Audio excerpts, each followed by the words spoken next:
नमस्कार दोस्तों, मैं दीपांकर सिंह स्वागत करता हूं आपका आज के वीडियो में। आज का मुद्दा बहुत खास है क्योंकि प्रधानमंत्री जी ने संसद भवन में जिस प्रकार अध्यक्ष महोदय को और देश को संबोधित किया, उससे एक बात तो साफ हो जाती है कि देश में विकास के काम हुए हैं। रेलवे के विद्युतीकरण से भारत प्रत्येक वर्ष एक 180 करोड़ लीटर डीजल बचाता है भाई। इलेक्ट्रिकल मोबिलिटी के ऊपर भी हमने बहुत अच्छा काम किया है। 15,000 बसें सरकार ने राज्यों को दी हैं यातायात के लिए। उसके बाद मेट्रो के नेटवर्क में भी काफी वृद्धि हुई है। जहां पहले 250 किलोमीटर का हमारा रेंज था, वो अब 1100 किलोमीटर हो गया है। इन सब के बाद भी प्रधानमंत्री जी ने इंडस्ट्रियल क्षेत्र में जो डेवलपमेंट हुए उस पर भी बात किए, और जो केंद्र सरकार इंडस्ट्रियल जो सेक्टर है उनमें हर संभव प्रयास कर रही है ताकि देश की अर्थव्यवस्था जो है सुचारू रूप से चलती रहे। यहाँ तक तो ठीक था भाई। संसद भवन में इतने दिनों बाद प्रधानमंत्री जी ने बोला है तो अच्छी बात बताई है। लेकिन जब वो प्रधानमंत्री जी का भाषण शुरू हुआ, उन्होंने साफ बताया कि खाड़ी के देशों में जो भी युद्ध चल रहा है इजराइल ईरान के बीच में, उसके कारण देश की अर्थव्यवस्था बहुत ही बुरी तरीके से क्षतिग्रस्त हुई है। और उन्होंने ये संकेत भी दिए कि चीजें इससे भी ज्यादा बिगड़ सकती हैं, या यूं कहें कि बिगड़ चुकी हैं। क्योंकि जिस प्रकार देश के हालात हैं, सरकार बार बार कह रही थी कि हमारे पास गैस की कोई कमी नहीं है, सब कुछ है हमारे यहाँ भरपूर है, लोग ज्यादा व्याकुल ना हो। लेकिन जब प्रधानमंत्री जी का भाषण खत्म हुआ, उसके बाद से जो चीजें सामने आती हैं, उससे एक चीज तो साफ हो जाती है कि देश में अभी कुछ भी स्थिर नहीं है। कुछ जगहों को छोड़ दिया जाए तो लगभग हर राज्य में एलपीजी सिलेंडरों के लिए काफी भीड़ भाड़ देखने को मिल रही है। गैस एजेंसियों पर लोग लगातार लाइन लगाए हुए हैं, और कई जगहों पर जैसे इंदौर में ही पेट्रोल के लिए भी लोग लाइन में लगे हुए हैं। लोग ये सोच रहे हैं कि क्या अब वो थाली बजाने वाले दिन आ गए हैं, क्या कोरोना की तरह इस बार भी हमें थाली बजाना होगा। हालांकि ऐसा होने वाला है नहीं, ये चीजें बहुत ही अलग हैं। वो एक महामारी का दौर था, और ये जो है देश की अर्थव्यवस्था पर सीधा प्रहार है। जहां तक बात की जाए खाड़ी युद्ध की, तो उस पर अभी कोई भी फैसला करना आसान नहीं होगा और सही भी नहीं होगा। क्योंकि एक तरफ इजराइल ईरान पर लगातार हमला किए जा रहा है, और ईरान भी लगातार उन्हें जवाब दे रहा है। इस बीच आपने सुना होगा कि अमेरिकी राष्ट्रपति डोनाल्ड ट्रंप ने 48 घंटों की मोहलत दी थी। हालांकि जब वो मोहलत दिए थे, उस समय उन्होंने ये नहीं सोचा होगा कि ईरान इसके तुरंत बाद जो अपना रिएक्शन दिखाएगा उससे क्या प्रभाव पड़ेगा। जी हाँ, डिमोना शहर, इसराइल के डिमोना शहर और असद शहर पर बहुत ही भारी बमबारी की ईरान ने। मिसाइलों के जो हमले हैं उसके आप यदि देखेंगे तो आपको पता चलेगा कि जैसे बमों की वर्षा कर दी उसने, ईरान ने। और डिमोना शहर जो बहुत ही लो प्रोफाइल में था, जिसकी चर्चा बहुत ही कम सुनने को मिलती थी, उस पर हमला किया जहां पर इजराइल के परमाणु रिसर्च सेंटर है। हालांकि बहुत लोगों को इसकी जानकारी नहीं थी। इस हमले के बाद इजराइल भी सकते में है कि आखिरकार कैसे ईरान को इस केंद्र के बारे में पता चला। खैर, ये तो बात की बात है भाई। जब ईरान में इजराइल और अमेरिका के जासूस हो सकते हैं, तो भाई इजराइल में क्यों नहीं होगा ईरान का। और रही बात एग्जैक्ट लोकेशन की, सिर्फ आप ही नहीं है इस दुनिया में कि आप ही के कहने पर लोग चलेंगे। इसकी पूरी संभावना है, और जहां तक लोग जानते भी हैं कि रसिया और चाइना ईरान की मदद कर रहे हैं। वो सामने भले ना आए, लेकिन जिस प्रकार ईरान के हमले हैं, और वो ऐसे जगह जगह पर हमला कर रहा है जिसकी एग्जैक्ट लोकेशन मतलब लेना वो संभव नहीं है। बिना किसी की मदद के। और यहाँ पर एक चीज ये भी साफ हो जाती है कि जो अमेरिका और इजराइल अपनी टेक्नोलॉजी का दम भरते थे, जो उनके मिसाइल इंटरसेप्टर्स हैं, ये सारी टेक्नोलॉजी कि भाई यहाँ पर इजराइल में हमला कोई नहीं कर सकता है, ये सारी चीजें अब हवा होती दिख रही हैं।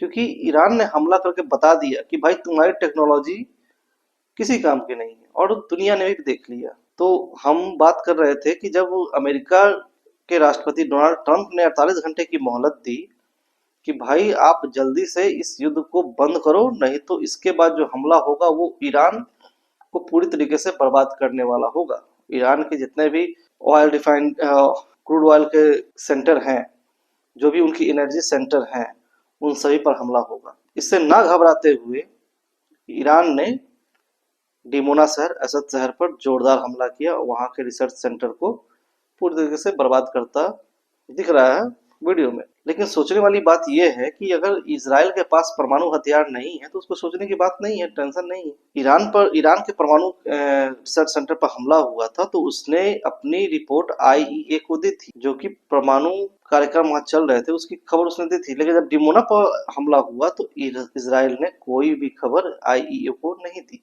स्टॉकहोम इंटरनेशनल रिसर्च सेंटर है, तो ये बताती है कि इजराइल के पास 90 वॉरहेड न्यूक्लियर वेपन्स हैं। इससे एक बात साफ हो जाती है कि मिडिल ईस्ट या ये यूं कहें वेस्ट एशिया में एक परमाणु संपन्न देश इजराइल है। तो यह निश्चय ही चिंता का विषय है ईरान के लिए। इस हमले के तुरंत बाद फिर से डोनाल्ड ट्रंप का मैसेज चेंज हो जाता है और ये 48 घंटों की मोहलत 5 दिनों में बदल जाती है। हालांकि इसके पीछे क्या कारण है उसको क्लियरली कहा नहीं जा सकता, लेकिन जो लोग ज्यादा क्लोज है एडमिनिस्ट्रेशन के, वो या फिर अमेरिका भी बोल रहा है कि वो ईरान से बातचीत कर रहा है और इस समस्या के समाधान के लिए, इस युद्ध को बंद करवाने के लिए प्रयास कर रहा है। हालांकि ईरान ने साफ कह दिया है कि भाई हमारे यहाँ बात करने वाला है, जो कि सही भी है क्योंकि उसके सारे टॉप लीडर्स को ये मार चुका है। आपको ये जानकर बहुत आश्चर्य होगा कि ईरान के अब तक लगभग जितने भी टॉप रैंक के ऑफिसर्स थे या राजनेता थे, 40 से 50, संख्या ज्यादा भी हो सकती है क्योंकि पूरी रिपोर्ट लोगों के पास है नहीं, उन सभी को इजराइल ने मार दिया है। हाल ही में जो असैसिनेशन हुआ है, सुप्रीम जो रक्षा सचिव थे लारिजानी, अली लारिजानी, उनका जब असैसिनेशन किया गया तो वो वैसे व्यक्ति थे जो काफी अनुभवी थे और अंतरराष्ट्रीय ईरान की सुरक्षा के सबसे ऊंचे पायदान पे थे। यानी ईरान की सुरक्षा से लेकर या परमाणु कार्यक्रम से लेकर जो भी फैसले होते थे उनसे होकर ही गुजरते थे। तो जब वैसे वैसे टॉप लीडर्स को इन्होंने मार दिया है तो भाई वो बात किससे करेगा।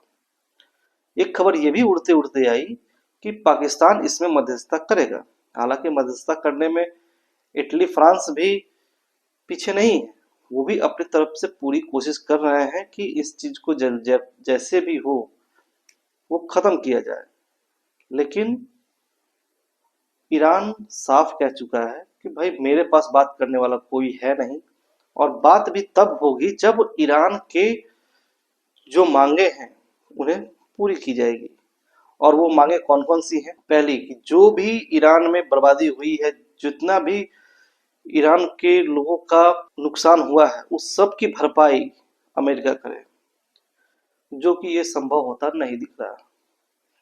दूसरी बात, ईरान ने खाड़ी के देशों को साफ चेतावनी दी है कि भाई अपने यहां से आपके जो भी अमेरिका के बेस कैंप हैं, जिन्होंने भी अमेरिका से सुरक्षा के लिए उनको अपने आप पनाह दिए, कि भाई उनको जल्दी हटाओ। यानी अमेरिका के जितने भी बेस कैंप हैं वो खाड़ी के देशों से हट जाने चाहिए, जैसे सऊदी अरब, कतर, यूएई, इन सब देशों में है। और ईरान लगातार उन देशों पर हमला भी कर रहा है और चेतावनी दे रहा है। उसके ड्रोन के हमले लगातार खाड़ी के देशों को परेशान कर रहे हैं और नुकसान भी कर रहे हैं। तो इनसे एक चीज ये भी साफ हो जाती है कि खाड़ी के देशों में अमेरिका के प्रति जो विश्वास था उनकी सुरक्षा का, वो खत्म होता नजर आ रहा है।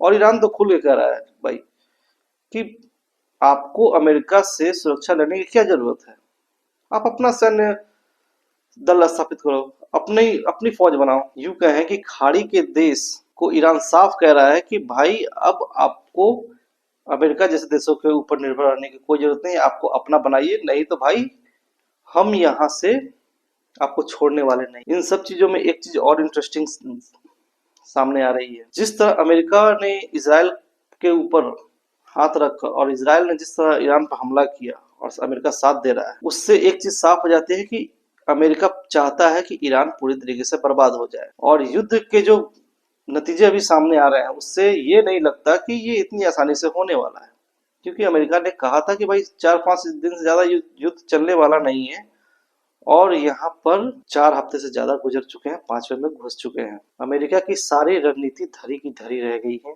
अमेरिकी राष्ट्रपति डिसीजन मेकिंग कोई उनका जो बात है वो आ नहीं रहा है। अब देखते हैं 5 दिन बाद क्या होगा। लेकिन इन सब चीजों में एक चीज तो साफ हुई है भाई, कि खाड़ी के देशों में एक नई शक्ति उभर के सामने आ रही है, क्योंकि ईरान ने साफ कहा है कि भाई वो डॉलर में डील नहीं करेगा।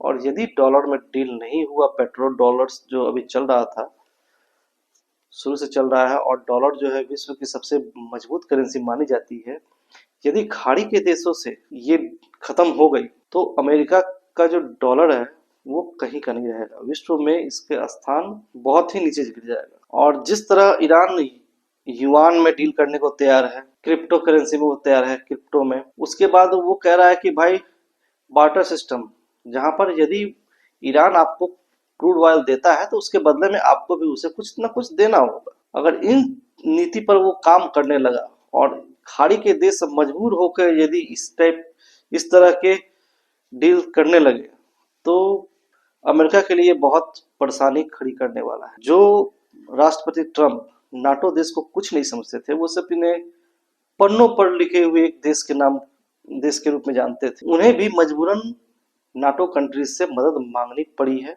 हालांकि उनके मांगने से कुछ होता नहीं है, सभी देशों ने मना कर दिया है और वो कह रहे हैं कि उनके इस आक्रामक युद्ध में वो नहीं जाना चाहते और नहीं जाएंगे। और जाएंगे भी कैसे, क्योंकि आज युद्ध जो है वो सिर्फ एक एक स्तर पर नहीं लड़ी जाती, एक लेवल पर लड़ा नहीं जा रहा है।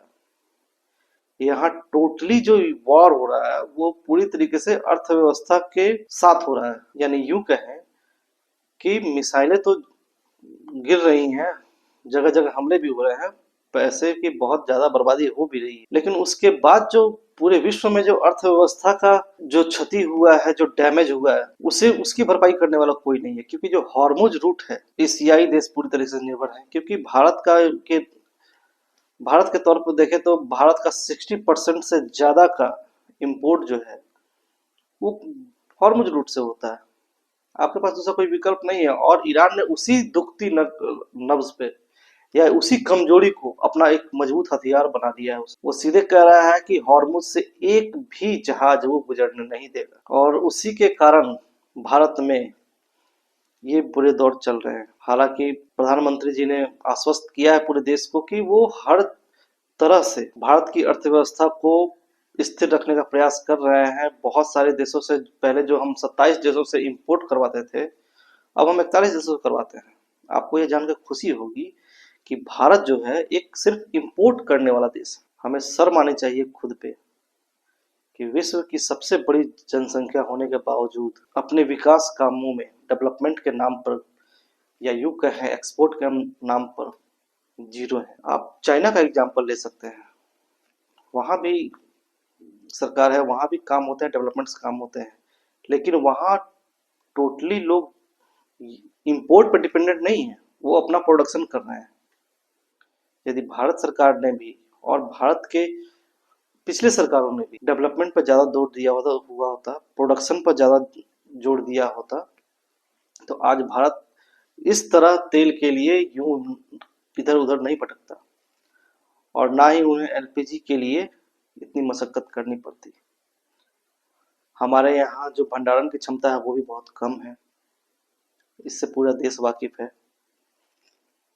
तो ये कहीं ना कहीं हमारी नाकामी है। यदि भंडारण हमारे यहाँ सही होता, जिस तरह जापान, नॉर्थ कोरिया जापान और नॉर्थ कोरिया के पास कच्चे तेलों के भंडारण का 207 दिन और कोई 200 दिन तक कर सकता है। और भारत में क्या है भाई, हम ज्यादा से ज्यादा अगर एलपीजी का भंडारण करें तो हम 15 दिन का कर सकते हैं। प्रधानमंत्री जी ने इसके बारे में भी चर्चा की कि जो भंडारण का जो क्षमता है, कैपेसिटी है, वो भी देश में बढ़ा है। लेकिन भाई इस बढ़ने से ये जो देश में माहौल एक खड़ा हो गया है वो तो नहीं रुक रहा।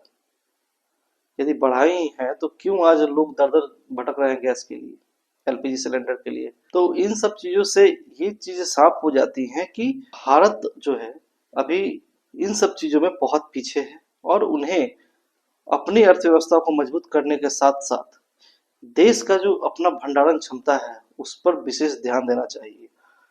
जैसा कि हमारे प्रधानमंत्री जी ने कहा कि हम लोग हमारी डिपेंडेंसी जो है क्रूड ऑयल के अलावा भी हम लोगों ने एनर्जी का जो ट्रांसफॉर्मेशन होता है हमने और जगह भी किया है। इलेक्ट्रिक बसें हुई, सौर ऊर्जा हुआ, पवन ऊर्जा हुआ, इन सब किया है, लेकिन कितना। यदि हमने ज्यादा किया होता तो आज हम इस तरह मजबूर नहीं हुए। हाल ही के दिनों में आपने देखा होगा एलपीजी सिलेंडर की किल्लतों के कारण इलेक्ट्रिक चूल्हे की डिमांड कुछ ज्यादा ही बढ़ गई, उनके दाम 5 गुने बढ़ गए। तो ये भी सोचने वाली बात है कि आखिर कब तक इन सब सारी चीजों से भारत जूझता रहेगा, इन छोटी मोटी आधारभूत चीजों से जूझता रहेगा। आने वाले समय में यह युद्ध किस मोड़ लेता है, करवट लेता है, आने वाले समय में यह युद्ध आगे कौन सा रूप लेता है ये तो देखा जाएगा। लेकिन एक इन सब चीजों से एक चीज तो साफ हो जाती है कि भारत को अपनी रणनीति बदलनी होगी। हमें अपने इंफ्रास्ट्रक्चर पर ज्यादा जोर देना होगा। देश के जो इंफ्रास्ट्रक्चर हैं, जो डेवलपमेंट्स के जो काम है, उनको अलग तरीके से लेकर चलना होगा। अब 5 दिन का समय ट्रंप ने दिया है उसकी, हालांकि इसराइल इस पर के बाद भी, अमेरिका के समय देने के बाद भी वो हमला कर रहा है। तो इससे एक और चिंता पैदा होती है कि क्या इसराइल अमेरिका की बातों को दरकिनार कर रहा है या ये डोनाल्ड ट्रंप की कोई अलग रणनीति है। ईरान अब युद्ध को आर पार की लड़ाई के रूप में देख रहा है क्योंकि उसके पास दूसरा कोई विकल्प है नहीं। भारत के प्रधानमंत्री जो आज संसद भवन में जाके बात कर रहे हैं देश की स्थिति के बारे में, देश के लोगों को ये बता रहे हैं कि आपको भी हर परिस्थिति से जूझने के लिए तैयार रहना चाहिए। तो जब खेमनई की जो मौत हुई, उसे जब मारा गया, तो भारत सरकार ने क्यों नहीं उस पर प्रतिक्रिया दी, जब आप जानते हैं कि देश जो है अभी उतना मजबूत नहीं हुआ है कि वो पूरी तरीके से आत्मनिर्भर हो, यानी हर चीज में। यदि हमारे पास कोई क्रूड ऑयल नहीं भी आता तो भी हमारी अर्थव्यवस्था यूं ही चलती रहे। तो आपको अपनी रणनीति भी वैसी ही बनानी चाहिए थी।